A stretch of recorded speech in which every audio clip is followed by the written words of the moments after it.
So today I'm going to be talking about the Grayson Project that I did for one of my classes.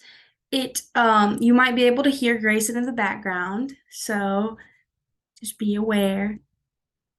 So what is the Grayson Project?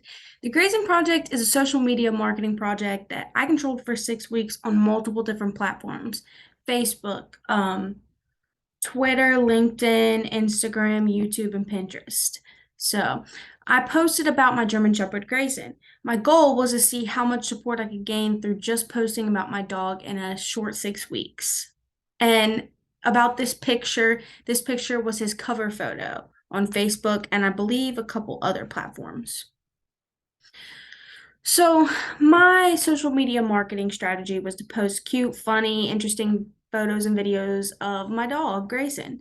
So, I posted these photos on Facebook, LinkedIn, Twitter, Instagram, YouTube, Pinterest, and here's some posts from these platforms. So, as you can see, if you look very closely, some of these don't have likes or comments yet because I got the picture before it got any attention, but most of these did get attention. As you can see on the YouTube side, it says 269 views, and it was 2 days ago. So after I left some of them, they would and didn't take the snip before I posted these, or before I had to send them in. They did get quite a few views. So as you can see, the first one it was patiently waiting for my brother's treat. It had 706 views with 12 likes. And then the my favorite stick one had 7 views with 0 likes. And then the next one had 269 views with 10 likes. So I used these things to see what I was posting and how people liked the posts. So the software, here's a beautiful picture of Grayson. The basics. I did not use any organizing software. I use what was provided on the social media platform. For example, I use the filters and effects that they have installed on there. So I'm very good with I thought I was very good with social media and I thought I knew most everything I needed to know, but this assignment and project proved that I could learn more and I can always learn more. So, I just used the filters and effects that was provided on there. So, for example, I used a enhancing filter on this photo. As you can see, it made his fur look darker and his eyes pop more. So, influence. I was influenced by multiple other dog posts and platforms, but the most influential creator for us was Jade the Sable German Shepherd. I've been watching Jade the Sable German Shepherd since I was a kid. Well, not really since I was a kid. It's been a few years, but it feels like since I was a kid, and I'm very familiar with their page. They have a very positive platform, and I believe that they are one of the best creators out there.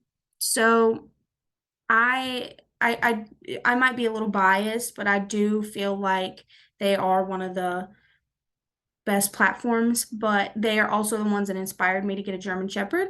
So that played a role in this as well. So I feel like we did achieve some of our goals on our social media platforms, but I don't think that we got as much attention as I would have liked to. So, for example, my first YouTube video, we got over 1,000 views from just a video of Grayson. So this this was kind of crazy for me because I thought I wouldn't really get very many views on YouTube because I thought it was kind of hard to get views on YouTube since I had had my own YouTube channel for makeup since I was a kid. And I haven't posted on there in a while, but I didn't get very many views. And I believe it had to do with the hashtags and the length of the video. So is why this one had gained quite a bunch of attention. So I do feel like this one really is like for our first post on YouTube, this really was amazing. And here are the analytics for this video. So as you can see, views 1K, And then it was a 16-second video. So I feel like that has things to do with it. So the goals of my posts were to spread kindness and happiness through the simplest things. I feel like in our world, where there's not enough happiness, there's not enough kindness. So cute dogs, funny posts, and positivity. That's really all you need. This means that the tone of my posts were bright and positive. The posts that worked best for me were on YouTube. The first post getting that many views really just made me want to even do even better. So they got the most attention by posting these. It made people laugh and smile. I had a couple comments on some of them of people just being all around happy about it. And here are some of the analytics for these videos. So as you can see, the 1.2K on this video, and I added 7 subscribers. So that's really good. And then the other one, I got 2.3 times higher than my other shorts because that's what it considers them during, it depends on how long the video is. So, and then I gained 5 subscribers from that. So Twitter. Whenever I first started, I was not very familiar with Twitter. I don't I don't have my own Twitter account. I have never had my own Twitter account. And if I did, I wasn't on it very often. So Twitter, YouTube, and Instagram worked best for me, but Twitter, something really great happened. This really, like, it made my day.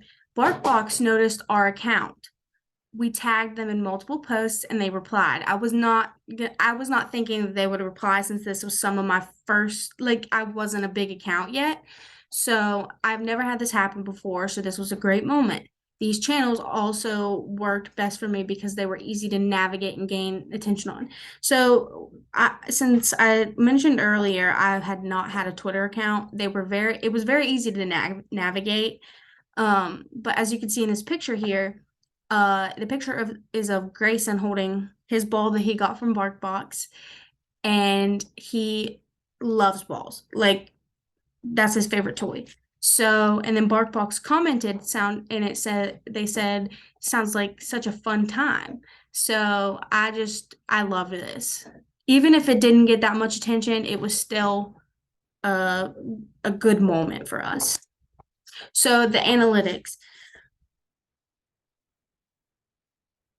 Analytics shape the way we make our marketing decisions because we realized that our channels got way more attention on the posts of Grayson howling, being goofy, eating, and photos of him outdoors.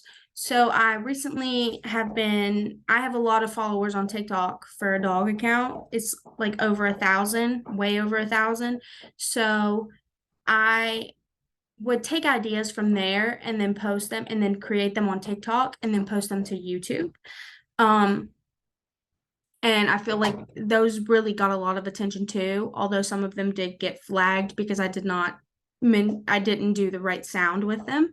So those were some great things. And then in these pictures, you can see that I was getting views, but I was also posting just normal day-to-day pictures. So on this post in the right here, this is a picture of Grayson in the snow. This one got quite a few. So social media marketing. In all, I learned a lot about social media marketing. As young adults, we never really think about what companies have to go through in order to have a successful social media platform and how time-consuming it really is. I would be doing these posts at least 3 hours each day. And that was just for one platform. Like I really wanted it to be